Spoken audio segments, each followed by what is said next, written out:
వాళ్ళ ఇళ్ళట్లో నుంచి వచ్చే మాటలు విన్నా, ప్రతి ఇంట్లో రొటీన్గా కూడా ఇవన్నీ కూడా మనకు వినిపించే మాటలు. ఇవే కాకుండా ఈ హామీలన్నిటికీ గ్యారంటీ ఇదిగో బాండ్లు అని చెప్పించారు. బాండ్లు హామీలకు గ్యారంటీ అంటూ ఇంటింటికి బాండ్లు కూడా పంచారు. అమలు చేయలేకపోతే ఏమన్నారు? అమలు చేయలేకపోతే చొక్కా పట్టుకోండి అన్నారు. అమలు చేయలేకపోతే చొక్కా పట్టుకుని నిలదీయండి అని కూడా అన్నారు. ఇప్పుడు వీరిచ్చిన బాండ్లు ఏమైనాయి? ఇప్పుడు వీరు చెప్పిన మేనిఫెస్టో హామీలు ఏమైనాయి? వీరు పంచిన పాంఫ్లెట్స్ ఏమైనాయి?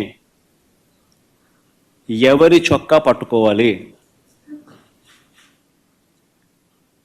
ఈ 9 నెలల కాలంలో చంద్రబాబు నాయుడు గారి పాలనలో మనం చూస్తూ ఉన్నది ఇది.